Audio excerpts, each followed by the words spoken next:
Hola a todos, bienvenidos. Les saluda Álvaro Simar Vargas Bermúdez, estudiante de Administración de Empresas, y hoy junto a mi hermano Daniel Vargas vamos a dialogar un poquito acerca de lo que es el Sermón del Monte.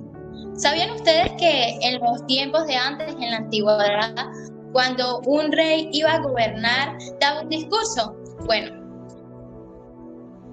hablaba acerca de las cosas que tenían planeadas hacia futuro y cómo iba a gobernar su reino. Bueno, algo similar encontramos en Mateo, donde Jesús junto a sus discípulos se acercaba a la multitud y les dio una enseñanza.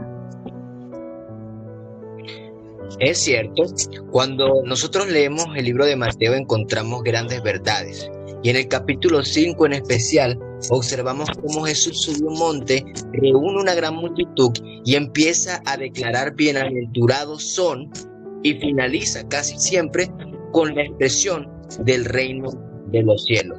Es interesante cómo en todo Mateo observamos una narrativa que nos lleva a Jesús como Rey de Reyes y Señor de Señores. Y por eso es interesante que el Sermón del Monte lleva ese mismo esquema. ¿Por qué?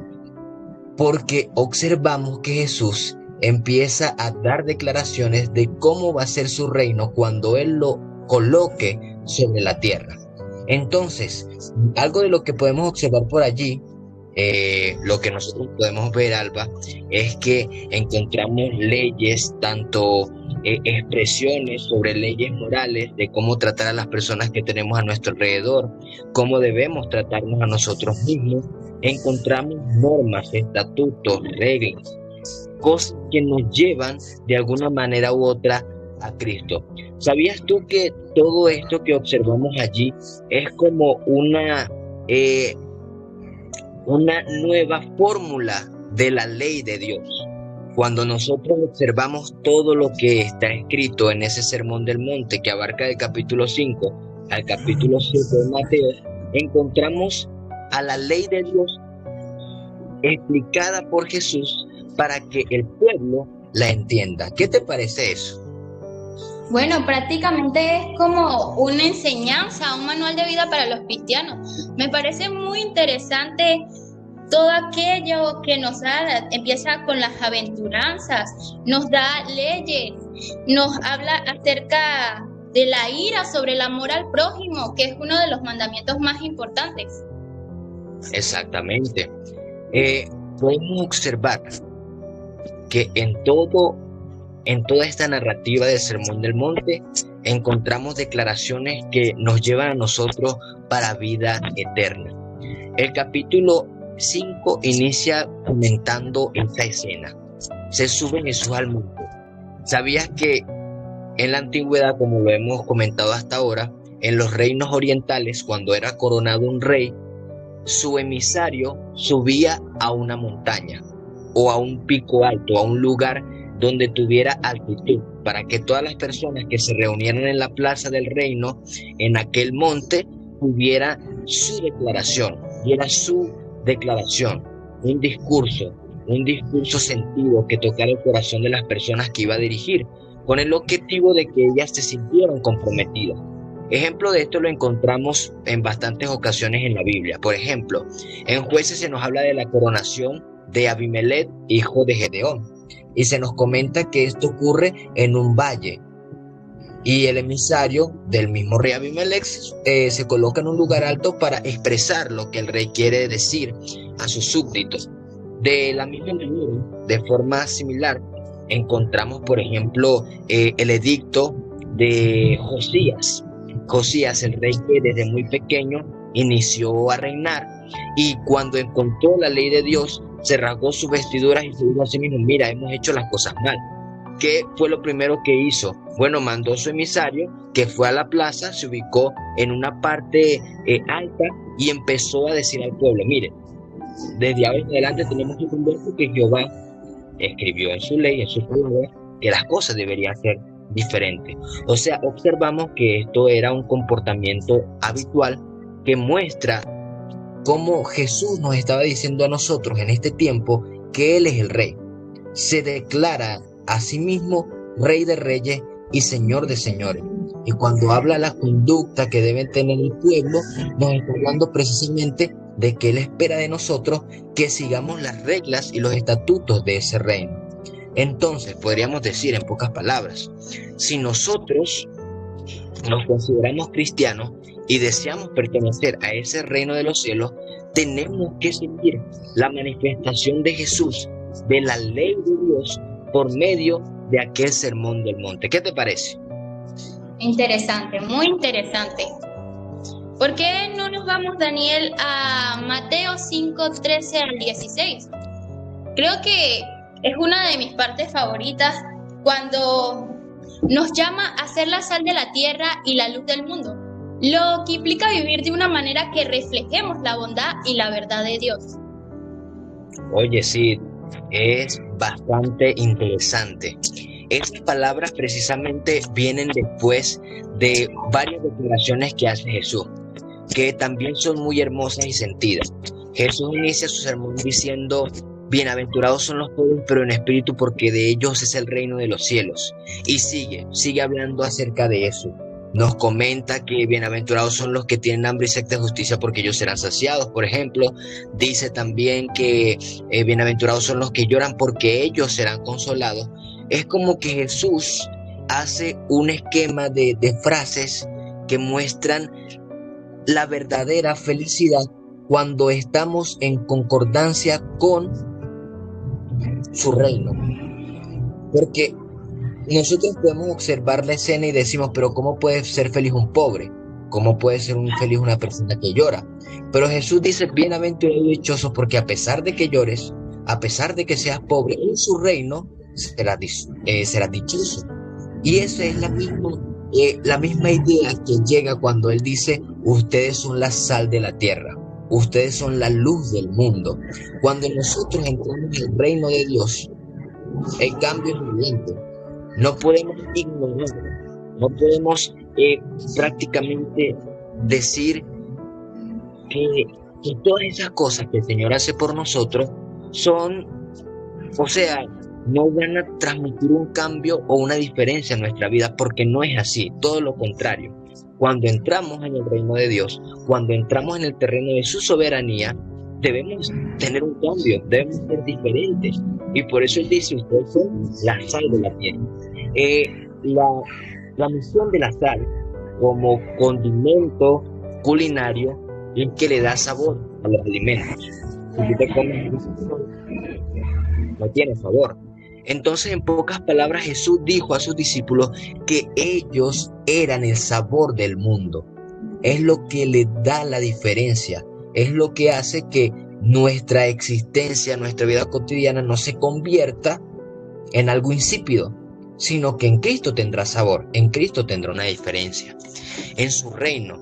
Y cuando dice que ustedes son la luz del mundo, la declaración incluso llega a ser mucho más explícita, llega a ser más visible, porque cuando nosotros estamos en un cuarto oscuro, lo primero que deseamos es encontrar una fuente de luz.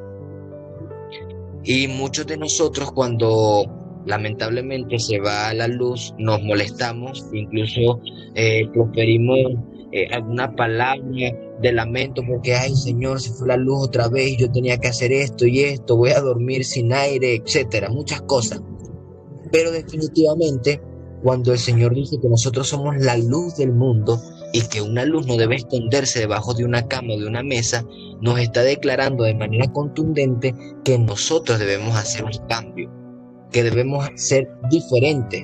Me llama mucho la atención ese canto que nosotros proferimos en nuestras iglesias, Contracorriente, que nos habla del hecho de ir en contra de las ideologías y pensamientos del mundo.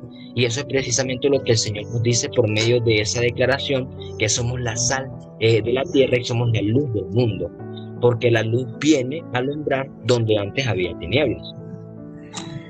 Prácticamente Jesús dijo a sus seguidores: son la sal y la luz de este mundo. Y como tú dices, Daniel, la sal es la que le da el sabor a la comida. Y bueno, prácticamente Jesús nos dice, y hoy Dios nos dice, que no estás aquí para pasarte por desapercibido. Estás para hacer que el mundo sea un lugar mejor. y menos simples. Y pues creo que ser la sal y la luz de este mundo vendría a ser nuestro propósito. Exactamente. Ven, ya hemos tocado acerca de unos puntos bastante interesantes y curiosos acerca del Sermón del Monte. Hemos hablado ya de a quién está dirigido el sermón. Hemos conversado también un poco acerca de lo que el Señor espera por medio del reino de Dios. Ahora hablemos acerca de las normas y reglas que están escritas en ese sermón, que fueron dichas por Jesús cuando estaba reunido con sus discípulos y con sus seguidores.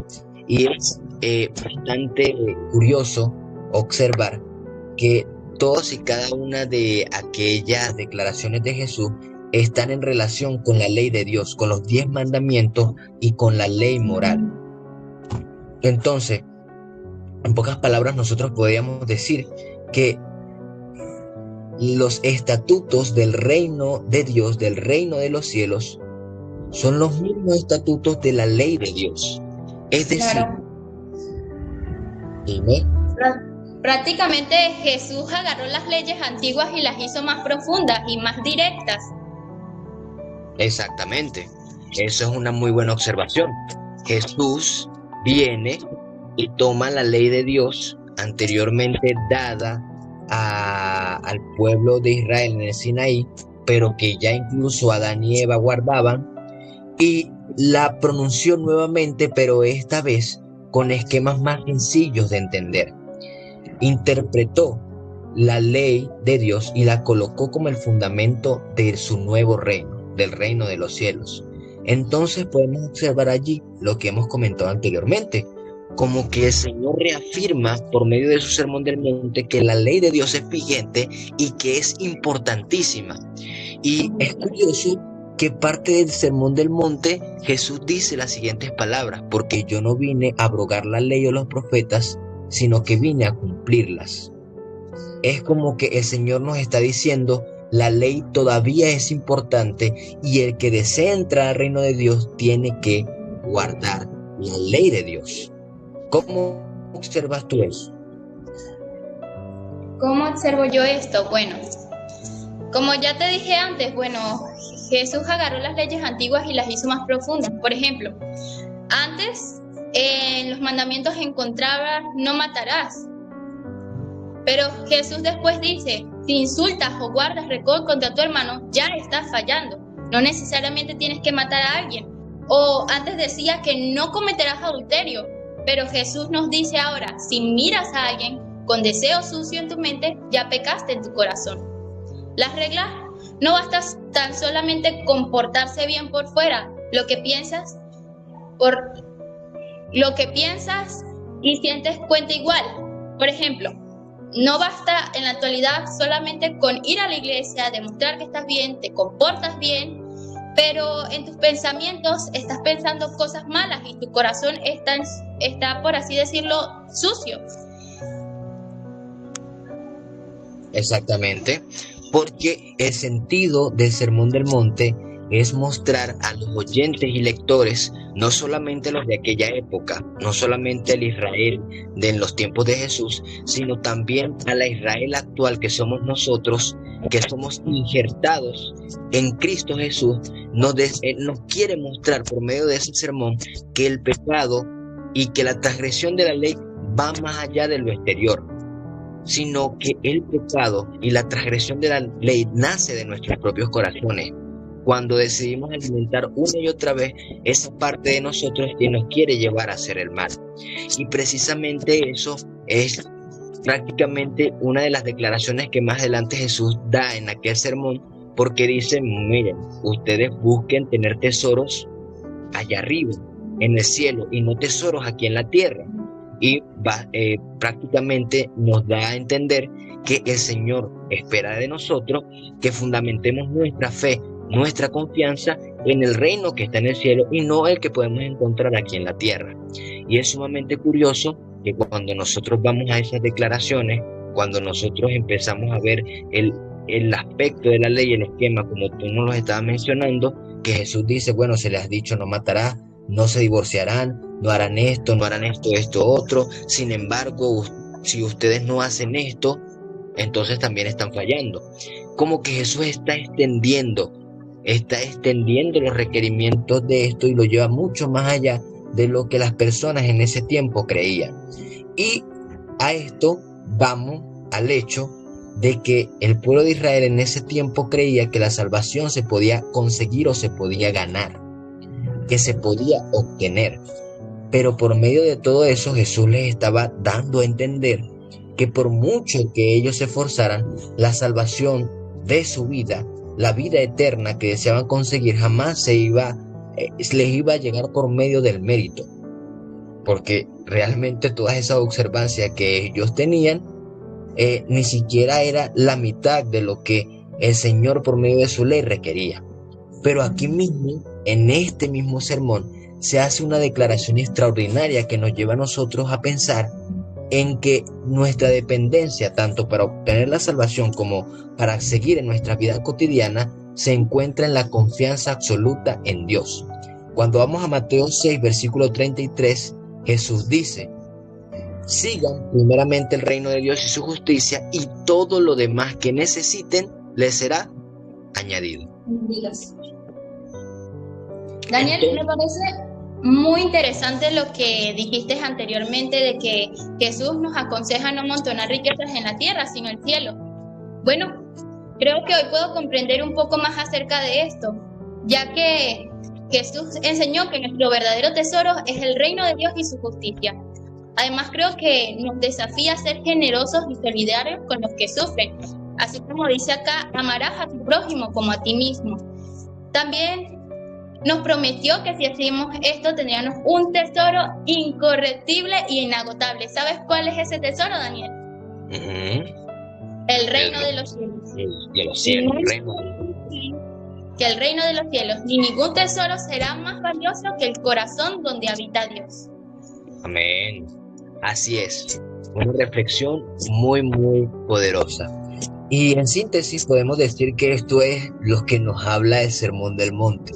Es un sermón maravilloso, definitivamente, que nos llena de esperanzas y nos ayuda a entender de que Jesús espera mucho de nosotros. Y Jesús nos ama en gran manera tanto que decidió venir y explicarnos por sí mismo lo que es la ley de Dios y de cómo esto nos puede llevar a nosotros a vivir vidas dichosas a pesar de que no tenemos lo que el mundo puede considerar como bienaventuranza. Esto definitivamente tiene que llenarnos de esperanza. Esto tiene que llenarnos de dicha y felicidad porque en Jesús encontramos algo mucho más grande que lo que nos ofrece este mundo. Porque, ¿sabes? La expresión del dinero no da la felicidad, sin embargo, eso es lo que menos espera el hombre, porque el hombre desea llenarse de riqueza, pero en Jesús parece que todo eso no tiene importancia porque Él dice que son felices y dichosos aquellos que son pobres, pero en espíritu. Podemos decir, en conclusión, que todo aquel que desee formar parte del reino de los cielos será dichoso y que el Señor definitivamente espera y desea que en ese sentir en nuestro corazón de formar parte de su reino tenemos que hacer una diferencia, y esa diferencia radica en que obedeceremos la ley de Dios, pero en un sentido más profundo y más real. ¿Qué podemos llegar, qué otra conclusión podríamos sacar de este tema? Justamente lo que nos dices, Daniel. No importa si eres hombre o mujer, si tu raza o afiliación política, o incluso si no crees, Dios nos manda a nosotros a ser puros, bondadosos, leales. Y bueno, como tú nos dices aquí, no importa si eres rico, pobre, lo importante es lo que está en tu corazón. Si tú amas a Dios con todo tu corazón y con toda tu alma y sigues lo que está aquí, que nos lo está renovando, nos está hablando de una manera más directa, los mandamientos, tú entrarás al reino de los cielos. Exactamente. Y me gusta mucho que comentes esa profundidad, porque la realidad Es cierta que por la ley no somos salvos, pero cuando tenemos un encuentro personal real con el Señor y esa ley profundiza en nuestros corazones, nos vemos en la necesidad de buscar a Jesús como nuestro Redentor. Y en eso tendremos la oportunidad de formar parte de ese reino de los cielos. Amén. Gracias a todos por acompañarnos. Recuerden que Jesús nos dice que traten a los demás como quieres que te traten a ti. Si aplicamos eso, nos ahorraremos 1000 problemas. Un abrazo grande a todos, que Dios los bendiga y que tengan una semana llena de paz.